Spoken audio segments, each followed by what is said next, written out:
priorato benedictino del siglo IX, conocido como Santa María de Mámbulas, fue la residencia del conde de Duero, un personaje que construyó su mansión sobre los restos de la primera iglesia cristiana de Valladolid. Un lugar mágico, de apariencia tranquila, un templo dedicado a la Virgen María, que aún posee un enigmático halo de misterio y melancolía. Es a partir de la desamortización cuando desaparece completamente, el último monje se va y queda completamente olvidado. El castillo de Canterac era una finca donde los condes de la Oliva residían, era su residencia habitual. Era un lugar bastante más grande que este, pero de forma y apariencia muy similar. Se comenta incluso pues, los abuelos, los padres, con los condes de la Oliva, el crimen de Canterac, ahí hubo un crimen. Tampoco te sabían dar muchos más detalles, ¿no? Simplemente que hubo un crimen y que fue muy famoso porque salió en muchos periódicos, ¿no? La estructura del priorato lo único que tiene es la planta del antiguo monasterio y de lo que era la iglesia del antiguo monasterio, pero del antiguo monasterio no queda absolutamente nada. La planta era una planta de cruz latina, una iglesia normal que se tuvo que volver a remodelar porque tenía muchísimas goteras en el siglo XIV y actualmente de aquel monasterio no queda nada. Los periodistas del norte de Castilla pues como que se mofan de esa versión y dicen que es imposible que una persona se dedique a clavarse navajazos por todo su cuerpo y que luego se recueste en una piedra y se quede dormido hasta morir desangrado.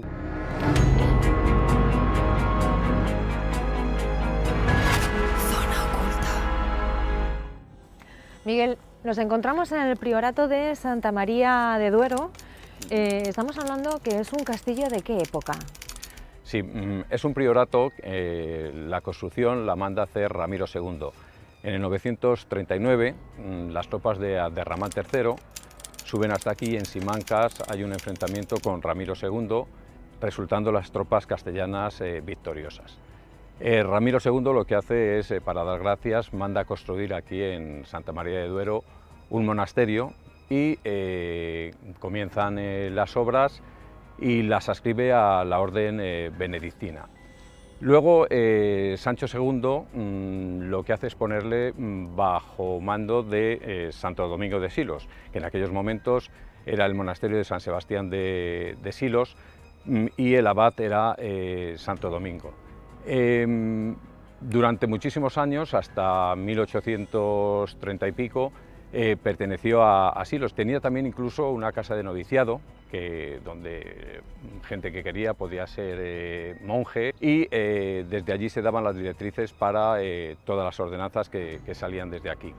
Durante muchísimos años, tanto los reyes como diferentes señores hacen donaciones a este monasterio, y es a partir de la desamortización cuando desaparece completamente, el último monje se va y queda completamente olvidado. A finales del siglo XIX lo adquiere el conde de la Oliva y este conde tenía mucho gusto por las cosas románticas. Hay que darse cuenta que estaba el tardo romanticismo en esos momentos y manda a construir aquí un castillo.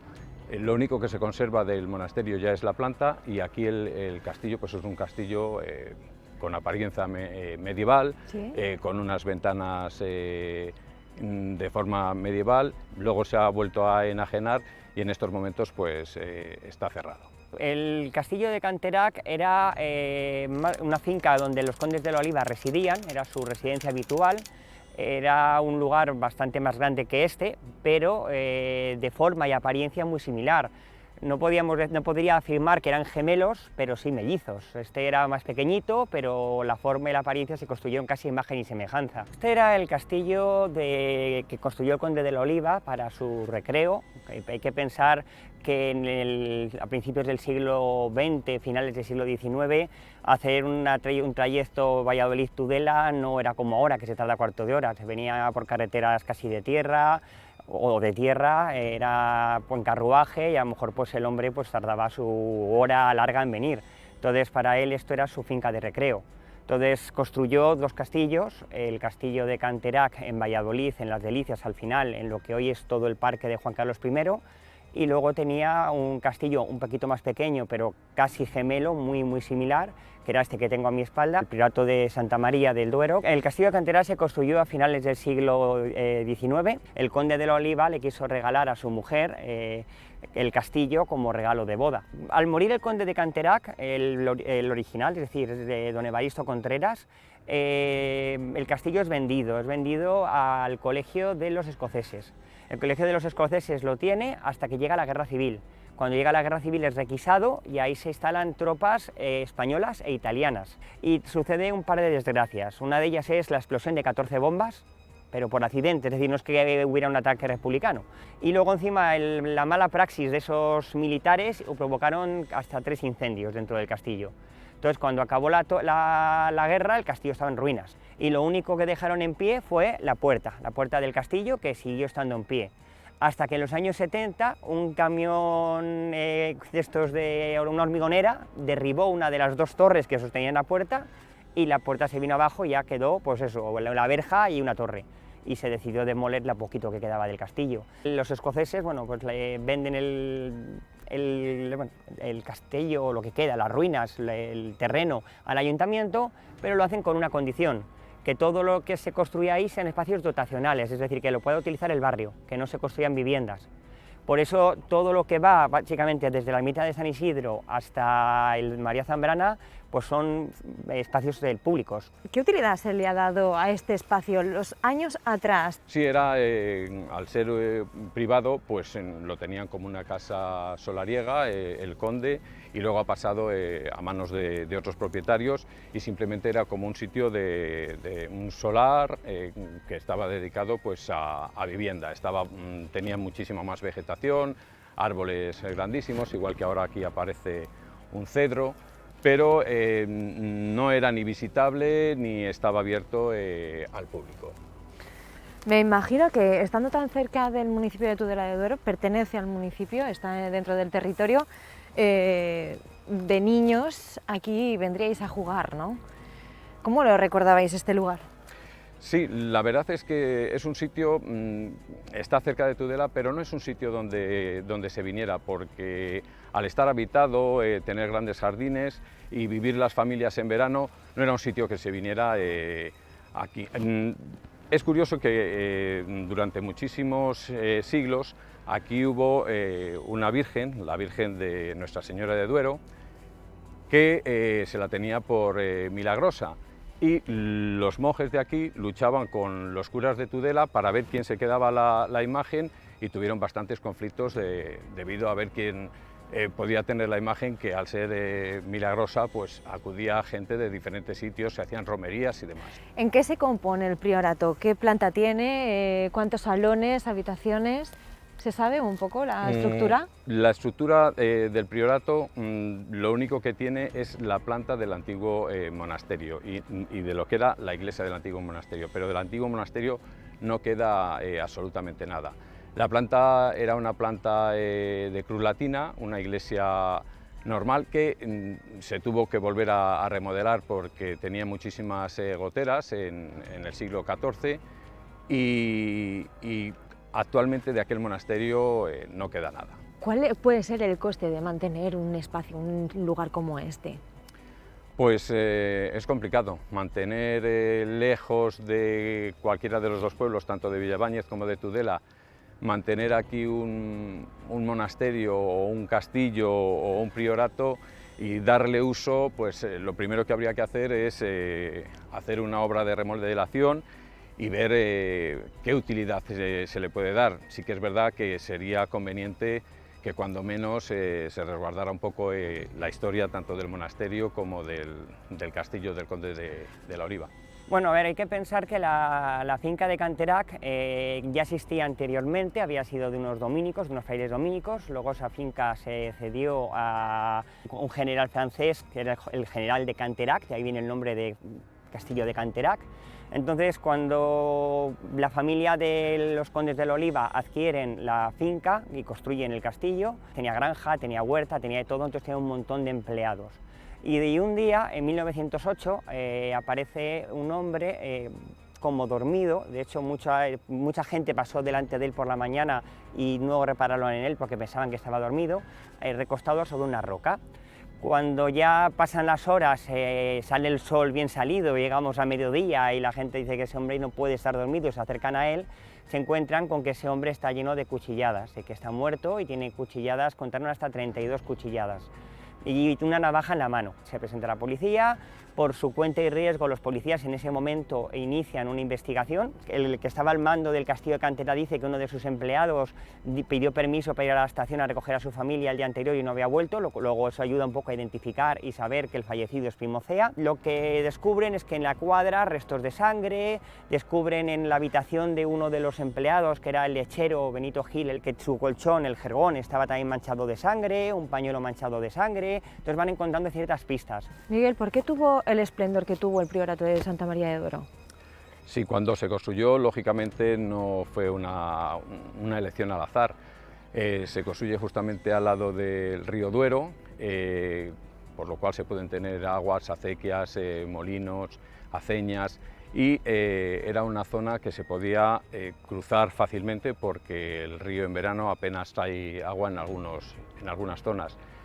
Y se elige aquí también porque por aquí pasaba el Real Camino de Aragón, la senda de los aragoneses, y por él transitaban pues desde señores, ejércitos, veedores, labriegos, y eso hace que muchos tuvieron que pernoctar aquí y siempre había una cama para aquellas personas que pasaban por aquí o hacían peregrinaje. No se puede acceder, está completamente cerrado. Y gracias a la familia a la que pertenece, pues por eso estamos aquí grabando. ¿Vosotros en el municipio escuchasteis en algún momento, bueno, pues que se hubiera cometido algún crimen como ha sucedido a lo mejor en el castillo de Canterac? Yo sé que el conde de la Oliva en aquellos momentos pues es una persona singular, pero nunca había oído que hubiera habido crímenes ni ninguna cosa rara dentro de lo que es ahora el castillo medieval. Aquí a lo mejor son de 3 meses de personas que pasaban aquí el verano. Lo tenían muy bien mantenido, pero no estaban durante todo el año. El juez instructor del caso decide, cuando lo analiza todo, que había sido un suicidio, pese a las pruebas que había. Había 2 periódicos en la época en Valladolid en ese momento, uno de ellos sostiene la tesis del suicidio, pero el norte de Castilla, los periodistas del norte de Castilla, pues como que se mofan de esa versión, que no tenía ningún sentido. De hecho, tenía navajazos en brazos, en piernas, en torso, hasta los testículos, que algunos médicos dijeron que debían de ser navajazos muy dolorosos. La tesis del suicidio se mantuvo hasta 1910 o 1911, que acabaron los juicios. Es decir, incluso en 1911, cuando se dictaminó ya el cierre del juicio, todavía el juez estuvo debatiéndose entre si suicidio o asesinato. Fueron declarando diferentes personas y fueron saliendo diferentes datos a base de testimonios de diferentes empleados. Por ejemplo, el lechero, Benito Gil, que estuvo ingresado en el hospital provincial, que es el que ahora mismo está en un lateral del clínico y forma parte de la Diputación, y estuvo declarando entre fiebres y delirios, gritando que le habían obligado a matarlo y que él no quiso matarlo y que él no quiso haberlo asesinado. Salió el cachicán de la finca, que el cachicán era como el que estaba al cargo de la finca, que era Nicolás Sanz, salió Mariano Ojeda, salió Julián Riveras, que era, pues uno de ellos era el vaquero encargado de la finca, otro era un mozo de labranza, y se cree que entre los 4 pues, le cogieron, le acorralaron en la cuadra una noche y se ensañaron con él a navajazos hasta matarle. Lo que al final se acordó es que lo habían matado ellos y que había sido por envidia, ya que cuando entró a trabajar en la finca Primo Cea, que era la víctima, pues entró porque su hija, Asunción Cea, trabajaba para un hombre que era el señor Burón, que era muy amigo del conde de la Oliva, y bueno, pues entró recomendado. Entonces, claro, el conde de la Oliva pues, le tenía como muy en estima. De hecho, le había dicho que iba a traer a toda su familia, que les iba a alojar en una casa de la Cistérniga, y bueno, los empleados pudieron tener envidia. Incluso el propio Cachicán pudo temer por su puesto de trabajo, pensando, digo, este hombre al final me acaba quitando el puesto de trabajo. Es decir, que cuando todavía no estaba hecho el parque de Canterac y lo que había allí, en donde están ahora los colegios, era ahí donde está el hogar de la tercera edad, era simplemente campo, pues te acercabas por allí, corrías, jugabas, etc. Y entonces pues el tener ahí una pared, porque no era más que una pared, pero con unos torreones, pues llamaba la atención. Entonces entre la verja mirabas y ¿qué encontrabas? Pues un jardín, una huerta terrible, terrible por lo grande para un chaval, ¿no? Entonces intentabas meterte por allí, pero era imposible, estaba completamente verjado y bueno, aquello alimentaba por los sueños de los chavales de, bueno, un castillo. Lo que son los torreones, que estaban junto por la subida de San Isidro y hasta lo que es más o menos a la altura del Colegio Pablo Picasso, pues eso se mantenía. Pero el aspecto exterior, pues sí, sería esto lo único, sí, sería muy parecido, realmente sí. Me recuerda bastante. Un detalle curioso y misterioso que no se ha revelado aún, o sea, no se ha descubierto el motivo, es que Primo Cea pidió mandar una carta para que escribieran una carta al Cachicán para que trajeran a su familia. Entonces, en esa carta, pues sí, le decía que viniera su mujer, viniera su hijo Vidio, vinieron ambos, su mujer se llamaba Ceferina, en tren, y él iba a ir a recogerlos. Pues justo el día antes, o horas antes de que pues, partiera el tren, la mujer recibió una carta también escrita por el Cachicán diciendo que no, que ella no fuera, que fuera solo el hijo. Y esa carta pues no debió de escribirla el propio Primo Cea, debió de escribirla el Cachicán pues, por voluntad propia. Asunción, que era la hija de Primo Cea, estuvo visitándole el día antes de su muerte.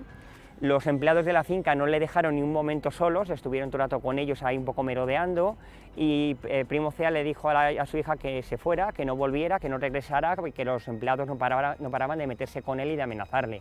Un tabernero también escuchó decir mientras jugaban a las cartas que le iban a matar, o sea, bueno, hubo como muchas pruebas que evidentemente les implicaban a ellos. El problema fue toda la información que fue saliendo a lo largo del juicio, todo lo que se fue contando a lo largo del juicio que pues eso, duró más de 3 años. El crimen de Canteraz, evidentemente, al ser un barrio, un suceso de esa magnitud, pues se comenta, incluso pues, los abuelos, los padres, con los condes de la Oliva, el crimen de Canteraz, ahí hubo un crimen. Tampoco te sabían dar muchos más detalles, ¿no? Simplemente que hubo un crimen y que fue muy famoso porque salió en muchos periódicos, ¿no? Luego cuando ya indagas un poco y te preocupas por la historia, pues ya ves que efectivamente fue muy popular, muy seguido, porque incluso en periódicos de Madrid aparecen bastantes días el reflejo de cómo iba el proceso, incluso se metió en la cárcel en el calabozo al propio conde, la cosa no estaba clara, en fin, tuvo que tener su repercusión, porque en aquellos años de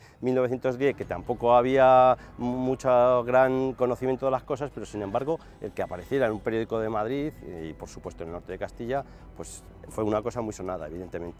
Claro, los testigos van hablando, se van contradiciendo, por ejemplo, Benito Gil lo niega todo, pero a veces se contradice, dice que esa noche no estuvo con el Cachicán, pero luego dice que sí que estuvo con el Cachicán y que la sangre que había en su jergón era de un conejo que se habían comido, incluso encontraron una navaja con fibra de músculo en su cama también y que todo será de un conejo que había comido con el Cachicán, entonces se van contradiciendo, entonces sus testimonios, claro, pierden toda credibilidad. El Cachicán cuenta que en los sótanos de la finca de Canterac había armas carlistas, los carlistas sentían una gran admiración por todo lo medieval, eso causó un gran revuelo de la época.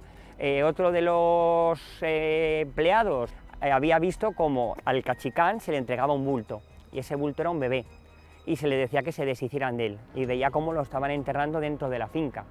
Entonces Primo Cea, cuando vio eso, dijo que eso era un asesinato y que se lo iba a contar al conde. Otros decían que hubo hasta 3 sirvientas embarazadas sobre esa época. Sin embargo, llevadas a declarar, las sirvientas negaron haber estado embarazadas nunca y ninguna tenían hijos. ¿Dónde estaban esos niños?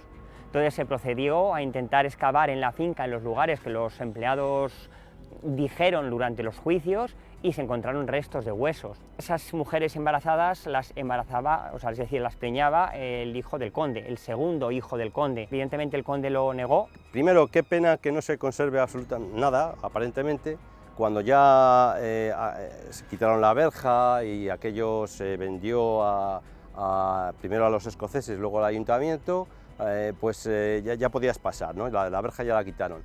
Entonces, el encontrar pequeñas construcciones o restos, pues alimentaba mucho la la imaginación de los chavales. Es más, por ahí por el camino que todavía se conserva, se abría como una boca en el suelo, como entre escombros, donde la gente miraba, no se atrevía uno a entrar, evidentemente, y como que parecía aquello que daba a algún lugar, que no acababa allí. Cuando ya se empezó a sospechar que a lo mejor sí que habían sido un asesinato y que todo esto podía ser cierto, llegaron a detener al conde de la Oliva y el conde de la Oliva llegó a estar en la cárcel, llegó a estar preso. Y cuando salió bajo fianza dijo que había caído una venda de sus ojos, que sí, que efectivamente pues que parecía ser que había habido un asesinato y no un suicidio, y que, vamos, que había confiado erróneamente en sus empleados y que no volvería a pasar. Y a su hijo, para él, bueno, pues lo defenestró. De hecho, hay hasta fotos familiares donde están toda la familia juntas y aparece como quemada la foto del segundo hijo. El conde de la Oliva murió antes de que acabaran los juicios del crimen de Canterac. Los juicios acabaron creo que fue en mayo de 1911 y el conde de la Oliva murió en 1910 de una pulmonía. Dicen que con mucha pena, depresión, tristeza, decepcionado. En este lugar, algunas personas de las que trabajaban fueron llamadas a declarar. Por ejemplo, el cachicán, que también había en esta finca de aquí, también fue llamado a declarar. Que se conocieran, que tuvieran algo de relación entre empleados. A fin de cuentas, todo acabó siendo vox populi en el barrio. Por las últimas crónicas que he leído, sé que se echó la culpa a 4 personas, que pagaron su castigo, pero se habló también de que cuando se hicieron una serie de excavaciones por el castillo buscando pruebas, volvió a aparecer unos segundos restos, otros restos humanos, y también se especuló con que el conde de la Oliva guardaba material armamentístico, ¿no? Armamento para los carlistas. Parece ser que estuvieron investigándole bastante y que en la estación de Renfe hay constancia de que llegaron unos bultos muy grandes y que, bueno, pues parece ser que, lógicamente, vinieran a su nombre, pues lo tendrían en el castillo. En el castillo, ¿qué podría ser? Pues la gente o los periodistas de aquella época o lo que fuera decían que podían ser armas a favor de los carlistas. Entonces, claro, se juntan muchas cosas. Aparte de un crimen meramente por así decirlo, de envidia, porque parece que lo que fue una confusión de que iba a venir un nuevo administrador de la finca y los que estaban trabajando allí pues no les hacía mucha gracia. Se han mezclado muchas otras cosas, ¿no? Lo que llama la atención también es que en el periódico, por ejemplo en el ABC, aparece que en los juzgados se hicieron preguntas hasta 147 testigos. Estamos hablando del año 1910. De hecho, a modo de anécdota, he dicho que él escribía libros. En uno de sus libros, de los que también se arrepintió muchísimo, aparece un diálogo entre 2 periodistas y uno de ellos dice que para la portada del día siguiente tiene que haber un crimen y que cuanto más sangriento mejor. Y entonces el otro dice que sí, que haya crímenes y que incluso si puede ser todos los días, pues que también, que mejor. Y eso lo escribió pocos días antes de que sucediera el crimen de Canterac. El conde de la Oliva mandó quemar todos los ejemplares de esa obra de teatro que había escrito, él como que era como un premonitorio, ¿no? Como escribo esto y a los pocos días aparece un muerto en mi finca. La verdad es que viendo luego la historia de allí del castillo de Canterac, la viuda se deshizo rápido, es decir, en el año 1918 enseguida vendió las propiedades, supongo que porque serían difíciles de mantener. Y en el momento que ella desaparece un poco, yo creo que es difícil y prácticamente imposible que se encuentre absolutamente nada relacionado con aquello.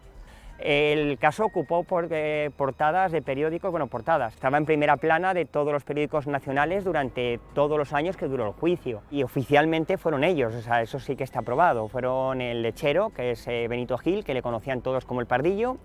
Benito Gil, por cierto, murió en la cárcel al final de la propia enfermedad venérea, no llegó al final del juicio. Otro era Nicolás Sanz, que era el cachicán de la finca.